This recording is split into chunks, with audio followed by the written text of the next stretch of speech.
Hi, so welcome to a video on the Northlink Structures emergency staircase. Now I know some of you have been struggling with the maths, so I thought what I'd do is put a video together for you and hopefully that will make it a little bit simpler for you to replay so you can work through the maths on your own sheet. Your maths doesn't have to be exactly the same. It's unlikely to be majorly different though, but I'd like you to have a play around and sort of show your thinking. So here's how my thinking would go. I've been given the challenge of designing a staircase and it's 550 millimeters up.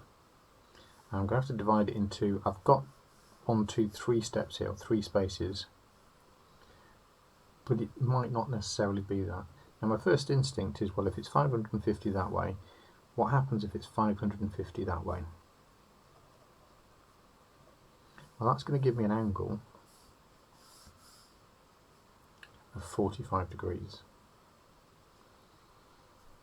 So that would be my first thinking, staircases normally, but actually if you think about a staircase, they're very rarely ever, 45 degrees is quite steep. I think it's about awareness of how stairs work, and that suggests the first thing is we need to go and do some research. So I'm going to pull up a website, because this is quite a useful website here. Just give me a second to switch across to. Now this website is quite a good one. It's called pierstairs.co.uk, and it's got quite good on the numbers. And what it's saying is, for a start, the first thing I noticed is when I'm looking at the top there, is the nosing on the step. So when you've got a step, there's a bit on the end that sticks out. Well, if you look at the next box down, it says that on public access stairs that shouldn't happen. So that's one thing to be aware of.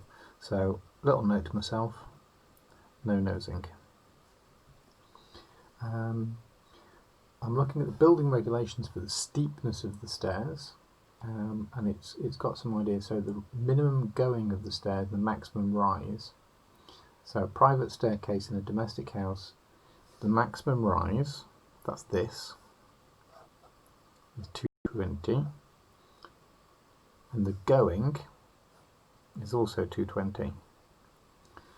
Now that is the same as my 550. It's a 45 degree angle. I'm just sketching it here, I'll show you this in a minute. I'm making note of the numbers, but on a utility it's 190 to 250.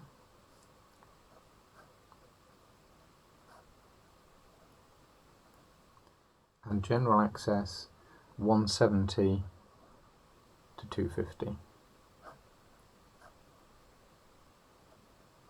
Let's have a look at those. So part of the assignment is to show your application of maths in your design. And you should do this at every opportunity. It's not just a case of just doing it once. Every opportunity you can to demonstrate that you've got engineering, mathematical knowledge is useful. So we know that this is that first one, 220 by 220. So this is residential. And that's going to be 45 degrees. So what about these? Well, this is where trigonometry comes in. So how do I work them out? Sokotoa. I'm trying to find the sort of steepness angle through there, that one there. If you imagine, remember doing these in maths where you did this. So that angle would be the same as that angle, which would also be the same as that angle and that angle. So once you've found one, you've found them all. So this is an opposite and this is an adjacent. Well, opposite and adjacent, it's tan. So I'm going to do 190 divided by 250, and I'm going to figure out what that is. I need the negative tan minus 1. Let's pull in the calculator. Again, you'll have seen me do these. I tend to do it in steps and stages. So 190 divided by 250. Fraction. So shift button, 10 minus 1, put the answer in there, and it gives me an angle of 37. Remember, this one was utility, and this one was general purpose. You'll notice this is lower here, so this is going to be a shallower angle. It would be my expectation, but doesn't hurt to do the maths. So we'll do 170 over 250 again. So what that looks like. So 170 divided by 250 equals 68. Shift 10 minus 1 into the answer, 34 degrees.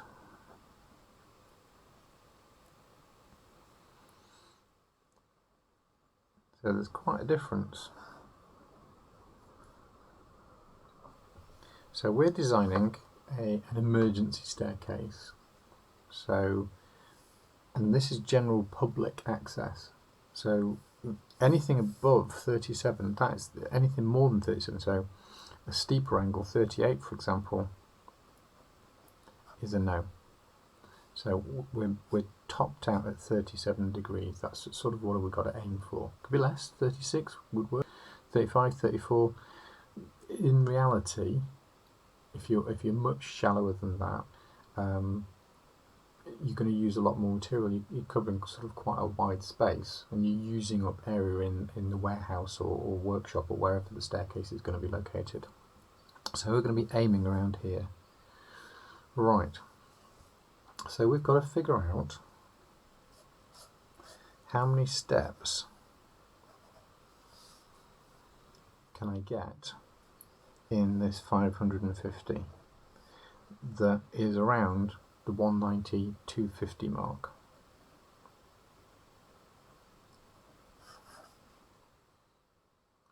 Okay, so do a little number crunching. Just put that on there. So 550, can I get 4 steps in? 137, 190, 170 was general purpose. That strikes me as being a bit, so dividing that into 4, 1, 2, 3, 4, don't think that's going to work. 550 divided by 3, put 3 steps in there. So if we have that, 183.3,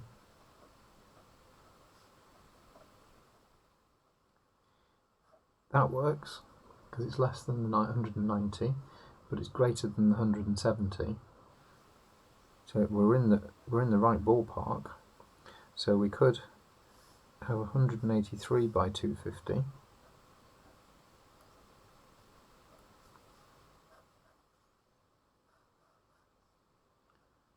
250. So that's what my staircase. So the question is how steep's that as an angle? So 183.3, divide that by my 250. Shift 10, put the answer into 10 minus 1, press equals. So my staircase angle at the moment is, oh, there you go, 36.24, which is close to, but not exceeding, 37 degrees. That's the maximum that's been suggested by the website. So I'm happy with that. I think that's good. I've got issues with that because one of the things that I did do is I put a pair of boots on, and I think you'll remember I had a sheet that, and I looked at the footprint, if you will, of a large boot.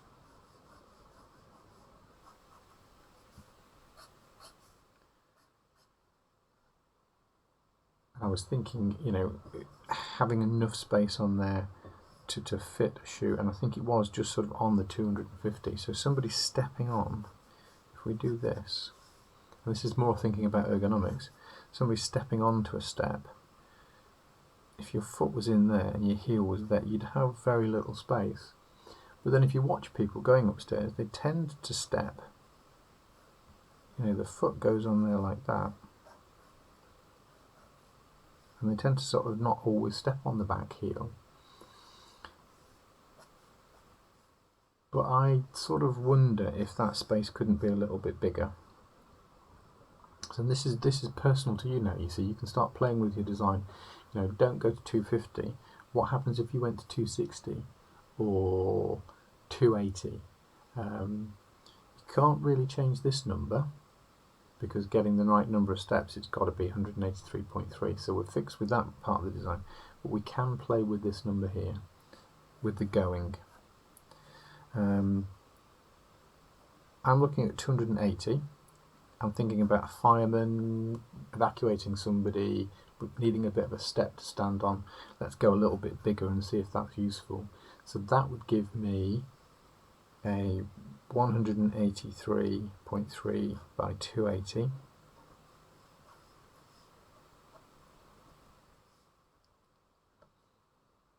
What sort of angle would that give me? 183.3 divided by 280 equals, slide that in so you can see,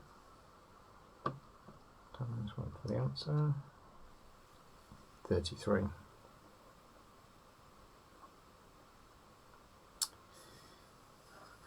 It's close to the general public, but it's a little bit higher.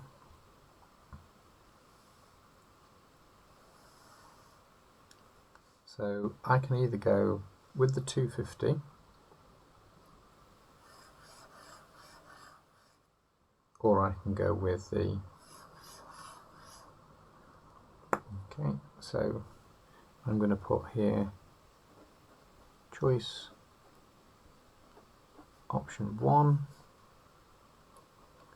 choice option 2. So I've got mathematically 2 design possibilities. I can draw out a set of steps and I can look at these 2 different possibilities and then decide what I think. It might be a case of having to continue with these 2 and then ultimately make a decision with regards to materials and cost. You know, perhaps the design, for starters, at a shallow angle, it's going to use more material. So cost-wise, it might be more expensive with this option. This one might be cheaper. But it's also a case of ergonomically which was better, or is there a compromise between the 2? What we might call an optimized design. I hope that's helped you understand. Make sure you've done a sheet like this for yourself. Show that you've played a couple of options. Maybe 3 options would be good. You know, maybe if you could find one in between that's your optimized design, that would be really good. The next video then, so we'll follow this on and we'll start looking at the step with regards to deflection. So when we put a load on the step like so, that's going to bend like so. I know some of you were struggling with the equation that we use. So the next video is going to be on deflection. Good luck.